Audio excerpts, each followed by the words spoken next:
Welcome to the Deep Dive. Today we're plunging into a truly extraordinary narrative.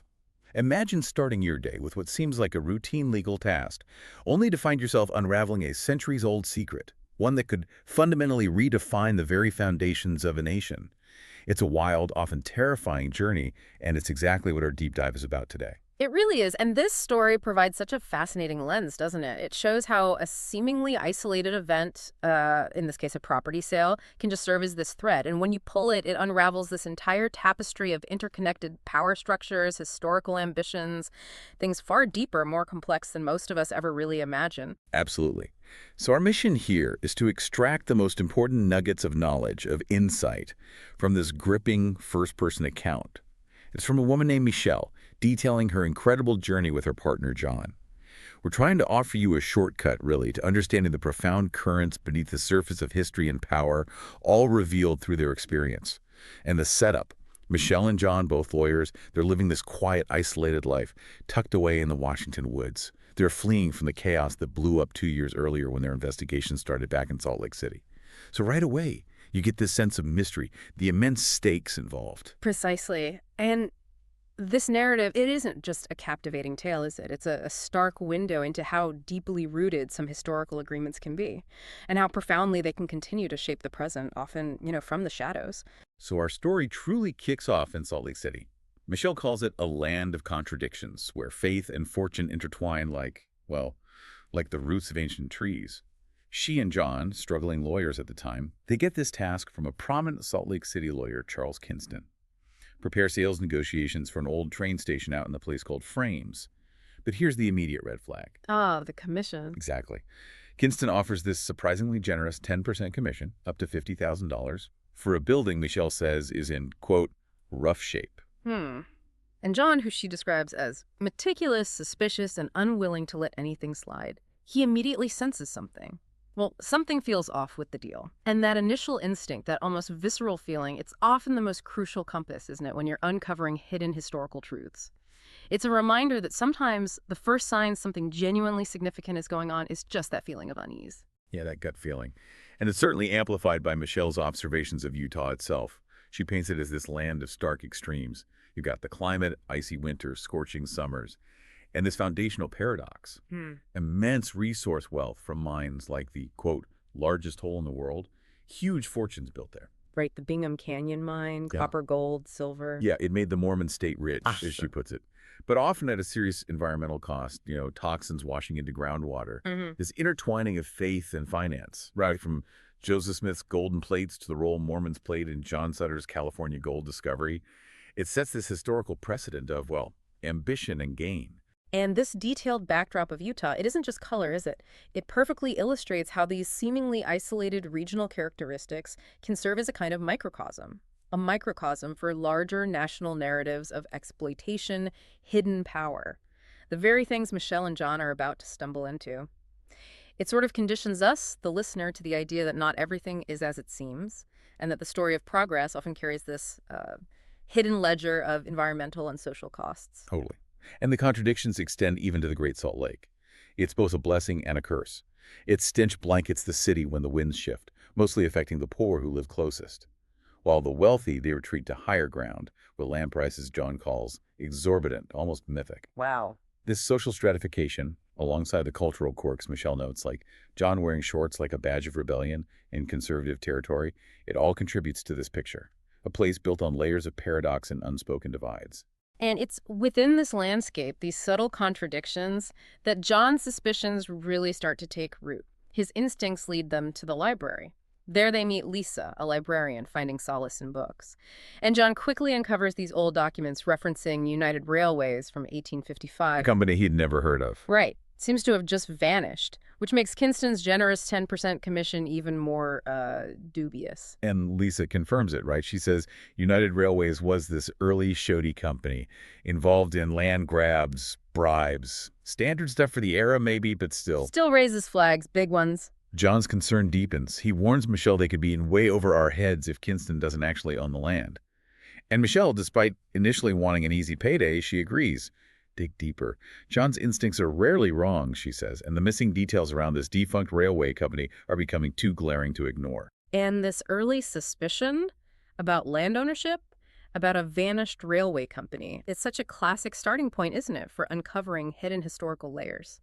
It just highlights how even seemingly settled aspects of our world can harbor these untold stories, especially in regions shaped by, rapid expansion and resource extraction.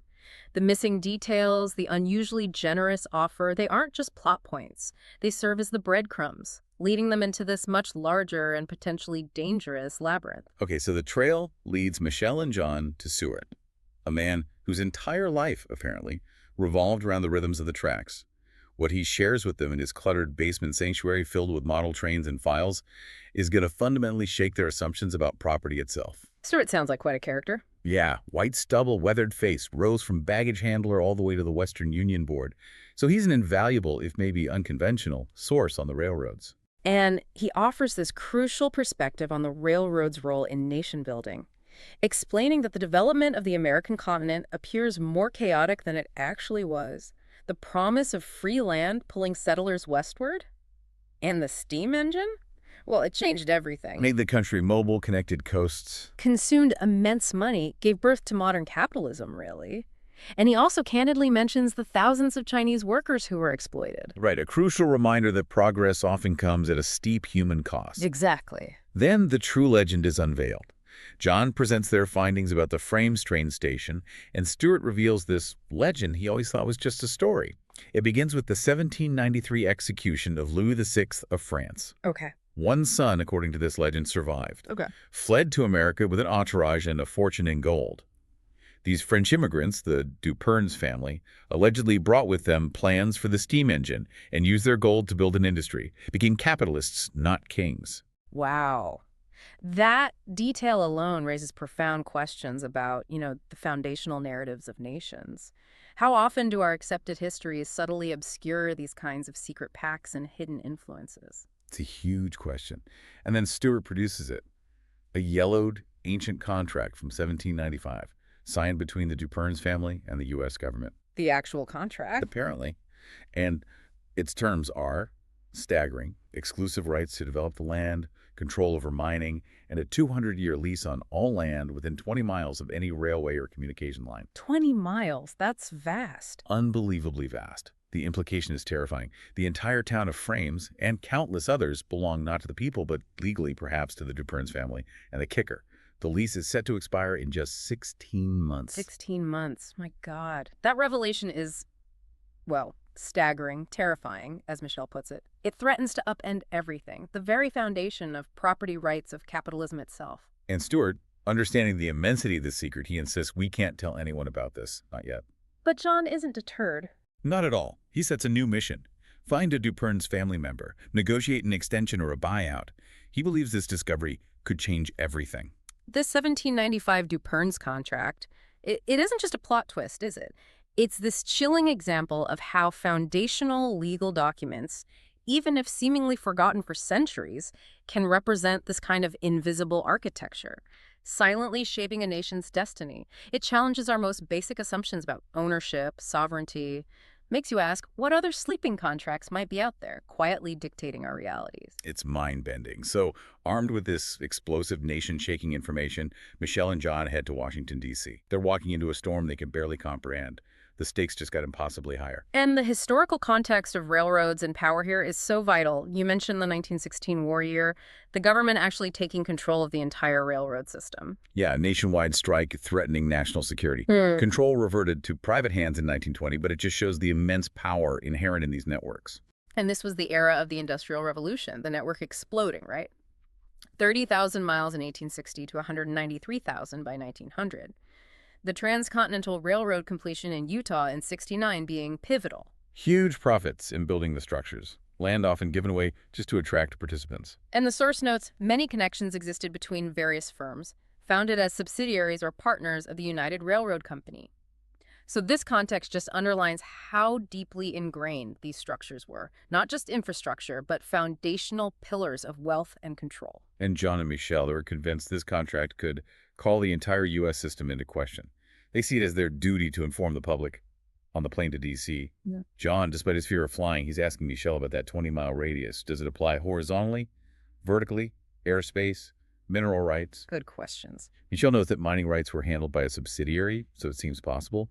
And John's chilling conclusion, I think by now anything is possible. Yeah. Michelle looks down at the nation below, thinking about roughly 400 million people who, in the near future, could legally lose its land. What's particularly striking here is the almost immediate visible presence of some kind of hidden hand. Michelle observes Washington, D.C.'s unique street structure, those geometric patterns, noting some believe the symbolism traces back to the Freemasons who, helped found the American dream. A dream, Michelle observes, often challenged or reshaped by these immense economic forces and historical agreements. It's like the city itself is hinting at secrets. Exactly. This symbolic backdrop sort of prepares them and us for the more direct confrontation that's coming. And confrontation it is. Immediately upon arrival in D.C., boom, large black SUV, 2 men, dark suits, military haircuts. They intercept them, force them into the vehicle. Just like that, off the plane. Just like that. They're taken to an unassuming building's small, windowless room. A woman warns them, you've caused quite a stir. If you go public, there will be consequences. You've already seen what we're capable of. And Stewart's face flashes in Michelle's mind, a chilling hint of the true cost. Wow. That illustrates the stark reality, doesn't it? When the pursuit of truth directly confronts an established, powerful, and very secretive system. But they're undeterred. They proceed to the National Library, using John's authorization papers, identifying his Union Railways employees, documenting history, leveraging Stewart's connections. Smart move. In the archives, they find this massive volume under contracts related to Duperns. But page 36, the crucial page, it's missing. Of course it is. They don't give up.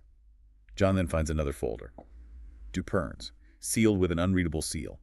Inside, stamp, top secret, and authorized for destruction, 051811963. Authorized for destruction, but still there. Still there. Encased in plastic, they find the original contract itself. It states exploration and colonization of the continent were of the highest priority, and that the Duperns Company, with the help of the Bank of America, was to carry this out with loyalty to the land and its development. Bank of America involved too. Interesting detail. Expiration, December 31st, 1993.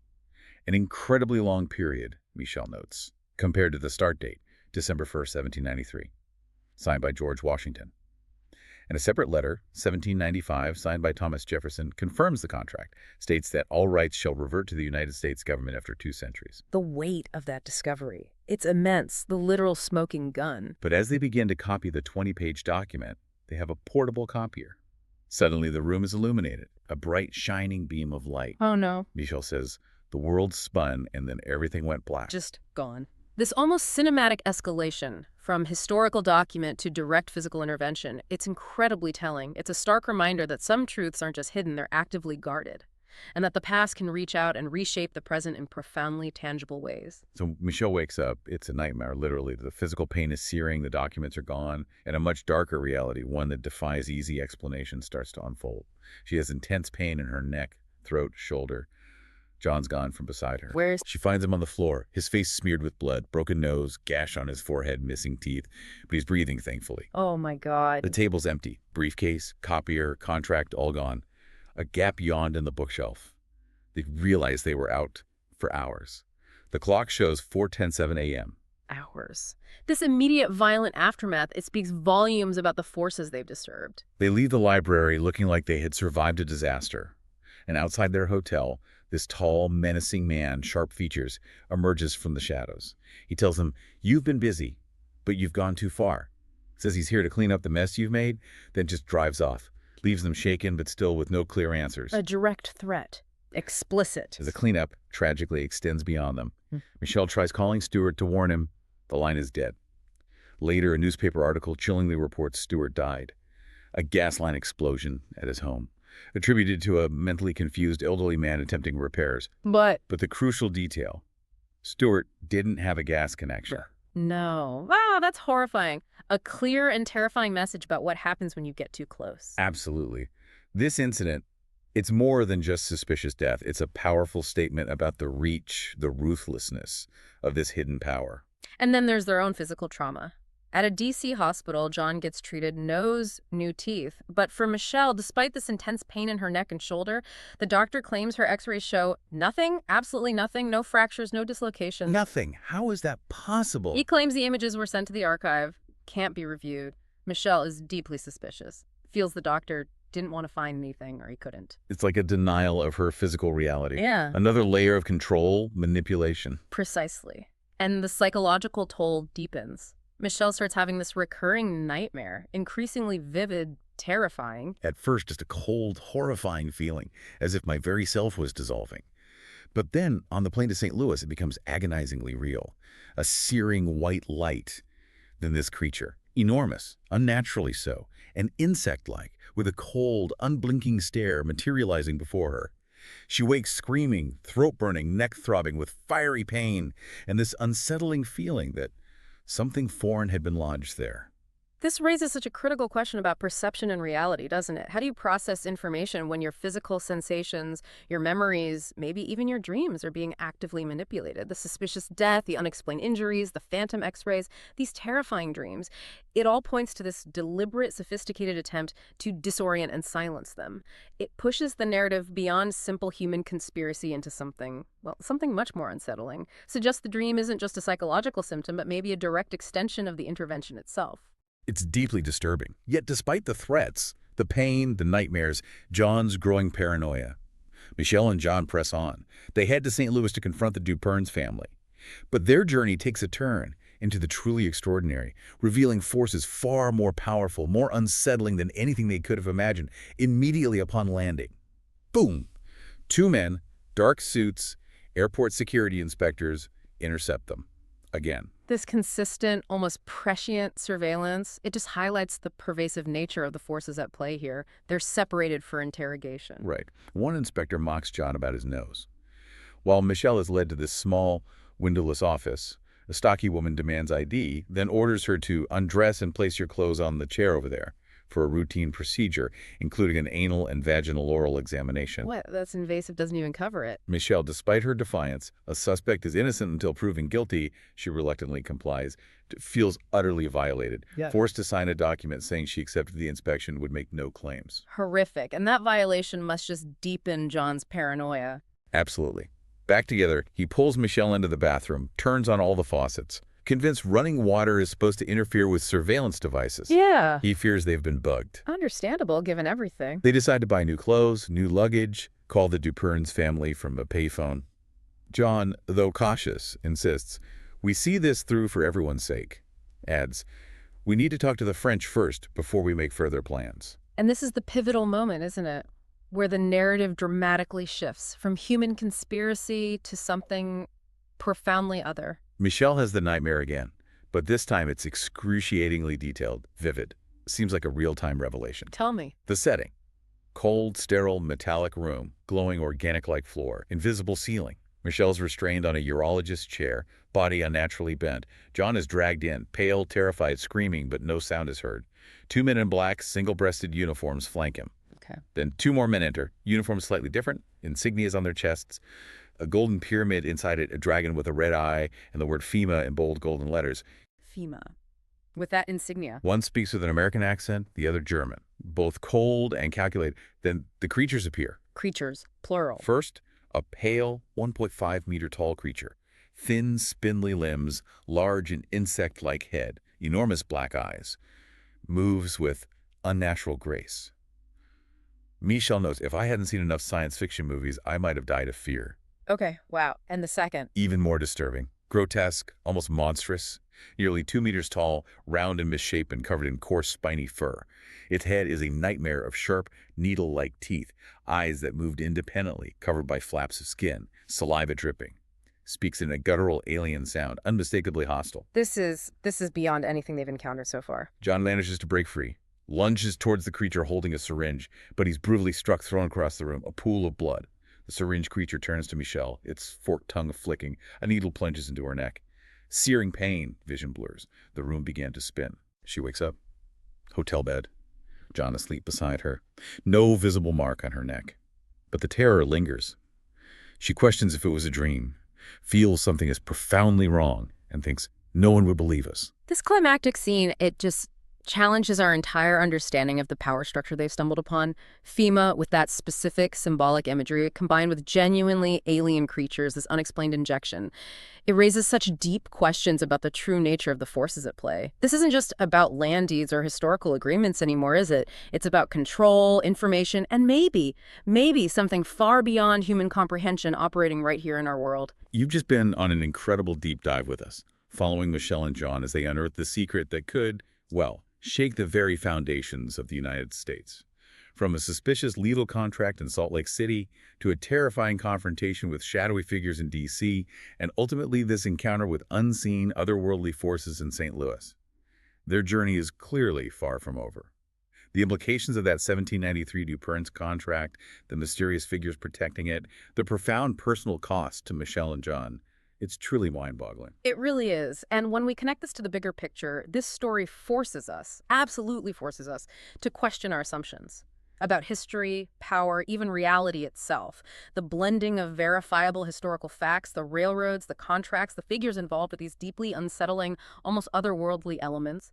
It challenges us to consider what truths might truly be hidden beneath the surface of our everyday lives. It asks us to confront the idea that what we believe to be solid ground might in fact be built on centuries of hidden agreements, guarded by forces we can barely comprehend. Michelle ends her account with that chilling thought. No one would believe us. It really makes you wonder, doesn't it? If you stumbled upon such a truth, one that rewrites history, reveals an unseen hand, what would you do? How would you convince a world that seems unwilling to see beyond the official narrative? And perhaps most unsettlingly, what or who would be waiting for you if you tried?